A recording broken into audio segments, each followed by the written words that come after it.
ಥಿಯೇಟ್ರಲ್ಲಿ ನೋಡ್ತಿರ್ತಿದೆ ಫಸ್ಟು ಖುಷಿ ಆಯಿತು ಅಣ್ಣ. ಚೆನ್ನಾಗಿ ನೀವೆಲ್ಲ ನೋಡಿದ್ರೆ ಚೆನ್ನಾಗೈತಲ್ಲ ಸಿನಿಮಾ. ಇಡೀ ಸಿನಿಮಾದಲ್ಲಿ ನೀವು ಇರ್ತೀರಾ? ಹೌದೌದು, ಅದೇ ಒಂದು ಪೂರ್ತಿ ಸಿನಿಮಾ ಮಾಡಿರೋದು ಇದೆ ಫಸ್ಟ್ ಟೈಮು. ಎರಡೂವರೆ ವರ್ಷ ಆಗಿತ್ತು ಸಿನಿಮಾ ಮಾಡಿ. ಅವಾಗ ನಾನು ಈ ಸಿನಿಮಾಗೆ ಸೆಟ್ ಬಾಯ್ ಆಗಿ ಹೋಗಿದ್ದು ಫಸ್ಟು. ಕ್ಯಾರೆಕ್ಟರ್ ಐತೆ, ಜೊತೆಗೆ ಆರ್ಟ್ ಡಿಪಾರ್ಟ್ಮೆಂಟ್ ನೋಡ್ಕೊ ಅಂತ ಹೇಳಿದ್ರು. ಸೆಟ್ ಬಾಯ್ ಆಗಿ ತಿರ್ಗಾ ಆ್ಯಕ್ಟಿಂಗ್ ಮಾಡ್ಕೊಂಡು ಮಾಡಿ ಸಿನಿಮಾ ತುಂಬ ಖುಷಿ ಆಯಿತು. ರೆಸ್ಪಾನ್ಸ್ ನೋಡಿ ಹೇಗೆ ಅನಿಸ್ತಾ ಇದೆ? ತುಂಬ ಖುಷಿ ಆಯ್ತದೆ. ನಾನು ಕ್ಲೈಮ್ಯಾಕ್ಸ್ ಹೋಗ್ಬಿಟ್ಟು ನನಗೆ ತಲೆ ಕೆಟ್ಟೋಗ್ಬಿಟ್ಟು ಹಿಂಗೆ ನಾನು ಇರಲಿಲ್ಲ ಆ ಶೂಟಲ್ಲಿ. ಕ್ಲೈಮ್ಯಾಕ್ಸು ಆ ಶೂಟ್ ನಾನು ಇರಲಿಲ್ಲ, ನಾನು ಇಲ್ಲೇ ನೋಡಿದ್ದು ಫಸ್ಟು ಸಿನಿಮಾನ. ತುಂಬ ಖುಷಿ ಆಯಿತು ಅಣ್ಣ. ಅವರಿಗೆ ತುಂಬ ಒಳ್ಳೆ ಟ್ರಿಬ್ಯೂಟ್ ಕೊಟ್ಟು. ಓಯ್ ಭಯಂಕರ, ನನಗೆ ಸಖತ್ ಇಷ್ಟ ಆಗ್ಬಿಡ್ತು. ನನ್ನ ಫ್ರೆಂಡು ಅದನ್ನೇ ಹೇಳ್ತಾ ಇದ್ದೆ, ಈ ಭಯಂಕರ ಕ್ಲೈಮ್ಯಾಕ್ಸು ಎಲ್ಲ ಬಂದು ನೋಡಿ. ಸಿನಿಮಾ ತುಂಬ ಚೆನ್ನಾಗೈತೆ, ನಾನು ಆ್ಯಕ್ಟಿಂಗ್ ಮಾಡಿದ್ದು. ಬಂದು ನೋಡ್ರಿ ನಿಮಗೆ ಗೊತ್ತಾಗುತ್ತೆ ಸಿನಿಮಾ. ನಾನು ದೊಡ್ಡ ಮನೆ ಸಿನಿಮಾ ಮಾಡೋಕ್ಕೆ ತುಂಬ ಭಯ ಆಗ್ತಾಯಿತ್ತು. ಅವರು ಏನಪ್ಪ ಯಾವ ಥರ ಏನು ನಮ್ಮ ಪ್ರೊಡಕ್ಷನ್ಗೆ ಧನ್ಯ ಮೇಡಮ್ ಇರ್ಬೋದು, ವಿಕ್ಕಿ ಸರ್ ಇರ್ಬೋದು, ಪ್ರೊಡಕ್ಷನ್ ಸಿನಿಮಾ ಮಾಡೋಕ್ಕೆ ಒಪ್ಕೊಂಡಿದ್ದೆ ನಾನು ದೊಡ್ಡದು.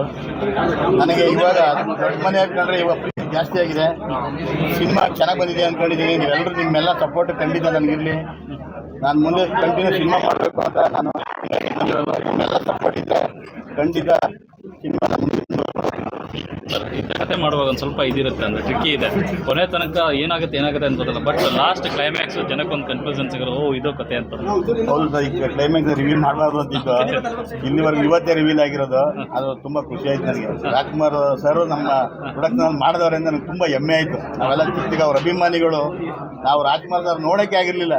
ಇವತ್ತು ನಮ್ಮದೇ ಒಂದು ಪ್ರೊಡಕ್ಷನಲ್ಲಿ ರಾಜ್ಕುಮಾರ್ ಅಭಿನಯ ಮಾಡಿದ್ದಾರೆ ಅಂತ ಮನಸ್ಸು ತುಂಬ ತೃಪ್ತಿಯಾಗಿದೆ ನನಗೆ. ನಿಜಕ್ಕೂ ಹಂಗೆ ಅಣ್ಣವ್ರಿಗೆ ಸಿನಿಮಾ ಮಾಡಿದೆ ಸ್ಟಾರ್ಟಿಂಗ್ ಎಂಡ್ ತನಕ ಅಣ್ಣವ್ರು.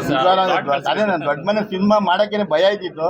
ಅದರಲ್ಲಿ ದೊಡ್ಡ ಮನೆಯಲ್ಲೇ ನಮ್ಮ ಸಿನಿಮಾದಲ್ಲಿ ಆಕ್ಟ್ ಮಾಡೋರ ಥರ ನಂಗೆ ಸಖತ್ ಖುಷಿ ಆಗ್ತದೆ. ಅದಂತೂ ನಂಗೆ ತುಂಬ ಸಂತೋಷ ಆಗ್ತದೆ. ನೀವು ಆ್ಯಕ್ಟಿಂಗ್ ಮಾಡಿಬಿಟ್ಟಿದ್ದೀರಾ? ಇಲ್ಲ ಸರ್, ಯಾರು ಬೇರೆ ಮಾಡಬೇಕಾಯ್ತು. ಇದಕ್ಕೆ ನೀವು ಮಾಡಿ ಅಂದು ಹಂಗೆ ಒಂದು ಸೀನ್ ಮಾಡಿದೆ ಅಷ್ಟೇ. Thank you sir. Thank you sir. Thank you. Kalapatthar cinema ಅಂದರೆ ಇವತ್ತು ನೋಡಿ, ಅಯೋಧ್ಯೆಯಲ್ಲಿ ಕೆತ್ತಿರೋ ಶ್ರೀರಾಮನು ಇದೇ ಕಾಲಾಪತ್ತರು. ಇದರಲ್ಲಿ ಹೊರಟಬೇಕಾಗಿರೋ ವಿಕ್ಕಿ ಅವರು ಹೇಳಬೇಕಾಗಿರೋ ಒಂದು ವಿಷಯನೂ ಕಾಲಾಪತ್ತರ್. ನಾವು ಇವತ್ತಿನ ಜಗತ್ತದಲ್ಲಿ ಯಾವ ಒಂದು ಭ್ರಮೆಯಲ್ಲಿ ಬದುಕ್ತಾ ಇದ್ದೀವಲ್ಲ, ಅದನ್ನ ಎಷ್ಟು ಚೆನ್ನಾಗಿ ತೋರಿಸಿದ್ದಾರೆ ಅಂತಂದರೆ, ಪ್ರತಿಯೊಬ್ಬ ಮನುಷ್ಯನು ಇವತ್ತು ಯಾವುದೋ ಒಂದು ಸಕ್ಸಸ್ ಸಿಕ್ಕಿದ ತಕ್ಷಣ ಏನೋ ಒಂದು ನಾವೇ ಅದರಲ್ಲಿ ತೇಲಾಡ್ತಾ ಇರ್ತೀವಿ. ಒಂದು ಅಮಲು ಅಂತೀವಲ್ಲ, ಒಂದು ಎಣ್ಣೆ ಕುಡಿದಾಗ ಏನೋ ಒಂದು ಅಮಲಲ್ಲಿ ತೇಲಾಡ್ತಾ ಇರ್ತೀವಿ, ಅನ್ನೋ ಥರ ಒಂದು ಸಕ್ಸಸ್ ಅಂತ ಬಂದಾಗ ನಾವು ಅದು ಏನು ಅನ್ಕೊಂಡು ನಮ್ಮ ದೇಹಕ್ಕೆ ಸಿಕ್ಕಿರೋದಂತ ಅಂದ್ಕೊಂಡಿರ್ತೀವಿ. ಆ ನಮ್ಮ ಕೆಲಸ ವೈಖರಿಯನ್ನು ನಾವು ಯಾವತ್ತೂ ಅದನ್ನು ಇದೇ ಮಾಡಲ್ಲ. ಯಾವುದೋ ಒಂದು ವಿಷಯ ತಗೊಂಡು ಓಯ್ ಅಂತ ಇರ್ತೀವಿ.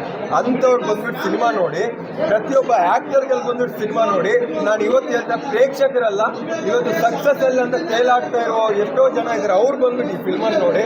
ಆಮೇಲೆ ನೀವು ಎಂಟರ್ಟೈನ್ಮೆಂಟ್ ಸಿಗುತ್ತೆ ಇಲ್ಲ ಏನೋ ಸಿಗುತ್ತೆ ಅಂದರೆ ಖಂಡಿತ ಈ ಫಿಲ್ಮಿಗೆ ಬರಲೇಬೇಡಿ. ಇವಾಗ ಬರಲೇಬೇಡಿ.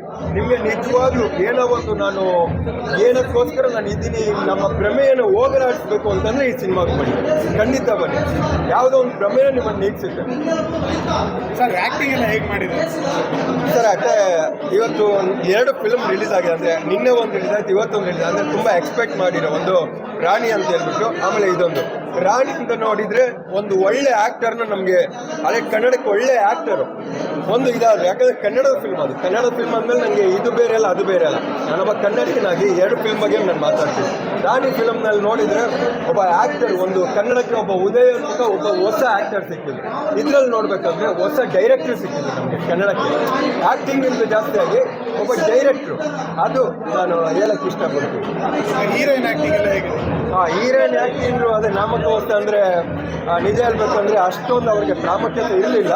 ಆದರೆ ಅವ್ರು ಸಿಕ್ಕಿರೋ ಒಂದು ಕ್ಯಾರೆಕ್ಟರ್ನ ತುಂಬ ಚೆನ್ನಾಗಿ ಅಚ್ಚುಕಟ್ಟಾಗಿ ಅವ್ರು ತುಂಬ ಫಿಲ್ಮಲ್ಲಿ ನೀವು ನೋಡಿದ್ರೆ, ನಾನು ಇದೇ ಪೌಡರ್ ಫಿಲ್ಮಲ್ಲಾದರೂ ಅಷ್ಟೇ, ಎಷ್ಟೊಂದು ಫಿಲ್ಮಲ್ಲಿ ನೀವು ನೋಡಿದರೆ ಅವರ ಆ್ಯಕ್ಟಿಂಗ್ ಏನಿದೆ ಅದನ್ನ ಮಾಡ್ಕೊಂಡು ಬರ್ತಾ ಇದ್ದಾರೆ. ಬಿಟ್ಟರೆ ನಮಗೊಂದು ನಮ್ಮ ಒಂದು ಕಲ್ಪನೆಯಲ್ಲಿ ಬದುಕ್ತಾ ಇರ್ತೀವಲ್ಲ, ಅದರಿಂದ ನೀವು ಹೊರಗಡೆ ಬರಬೇಕಾ? ನಿಮ್ಗೆ ಒಳ್ಳೆ ಮೆಡಿಸಿನ್ ರೀ. ನೀವು ಯಾವುದೋ ಒಂದು ಸೈಟಾಟಿಕ್ಸ್ ಹತ್ರ ಹೋಗೋದು ಬೇಡಿ, ಯಾವುದೋ ಒಂದು ಹುಚ್ಚ ಹಾಸ್ಪಿಟಲ್ಗೆ ಹೋಗೋದು ಬೇಡ್ರಿ, ಡಾಕ್ಟರ್ ಹತ್ರ ಹೋಗ್ಬೇಡಿ, ಫಿಲ್ಮ್ ಬಂದು ನೋಡಿರಿ. ನೀವು ಯಾವ ಒಂದು ಭ್ರಮೆಯಲ್ಲಿ ಇರ್ತೀರಲ್ಲ, ಅದರಿಂದ ಅಟ್ಲೀಸ್ಟ್ ಹೊರಗಡೆ ಬರ್ತೀರ ಅಂತ ಅನ್ಕೊಳ್ತೀನಿ. Thank you.